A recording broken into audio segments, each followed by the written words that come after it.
I do love that idea. And I had the line on there for a later question, but I guess it makes total sense to address him with Mahomes, with Tyreek Hill, given how much that an extra second for those guys could be Hmm. the difference between a quick completion and a 60-yard bomb. As a Patriots fan, I remember very distinctly like Mahomes dodged somebody, and it was a couple of years ago. Just a Mm. second later, Tyreek Hill is streaking down the field for another 70-yard bomb, and they're back in the game.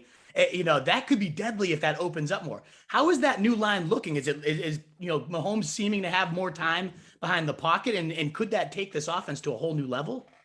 Yeah, they really could. And this is the fun part about these upcoming preseason games. Yeah. It's weird for even me because I tell fans all the time, like, when I see a formation, and this is, when I'm seeing the game from the press box where it's the live all 22, I can sort of see a matchup here or a matchup there. And I tell fans, don't always watch the ball when the ball snap.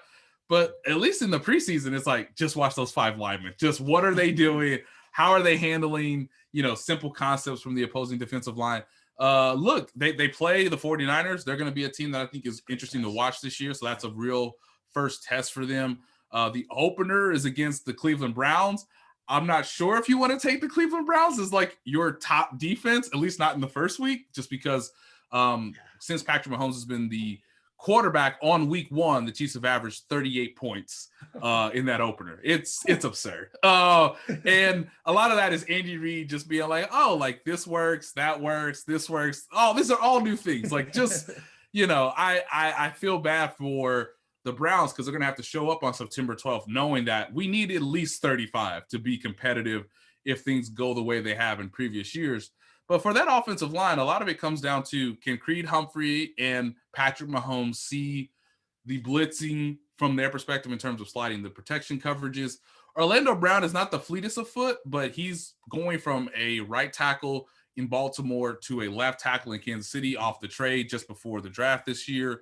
I think Joe Thuney is the most consistent, and you know this, Nick, Oh yeah. how great he was for the Patriots. The guy is just the epitome of consistency. So Never misses games, doesn't really give up sacks. You don't have to worry about him. That is all born true in the training camp. And I think his veteranness is trying to help guys like Trey Smith, who was drafted pretty late in the draft, but obviously had a really, really nice career in Tennessee. So he's a starter that maybe is ahead of where even the Chiefs would be from a rookie standpoint. And Lucas Niang opted out of last year.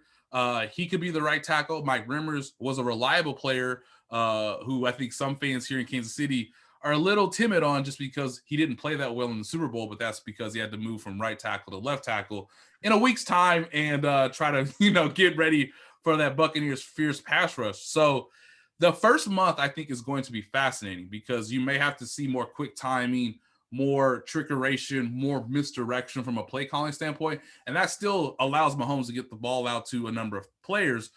But I think what we see in October, if the Chiefs offensive line really takes a leap or they really are able to gel and get those snaps down and those consistencies, and there's not really an injury to disrupt their rhythm, then yeah, we may be looking at perhaps one of the best offensive lines in the league, even though it came together very quickly this offseason and it's five new guys from what the team put out there in Super Bowl 55. So I think the preseason really does come down to staying healthy and can this offensive line gel from an offensive perspective so that you can see pretty early on the offensive line is not going to be a problem. It's going to be upon Mahomes and those skill position players to make the most of the opportunities based on what Andy Reid and Eric Bieniemy give you from a play calling standpoint. if that ends up being the case, I have no doubt we're going to see a lot of offensive fireworks because when have they disappointed so far these past 3 years from a play calling or a Mahomes performance perspective? So you give that guy an even better setup. I can't even imagine like what the ceiling could end up being. It's nuts for sure. What is up, you fantasy wolf? Thanks so much for tuning in. If you haven't already, share your thoughts in the comments, check out some more videos, and join the newest Wolfpack by subscribing below.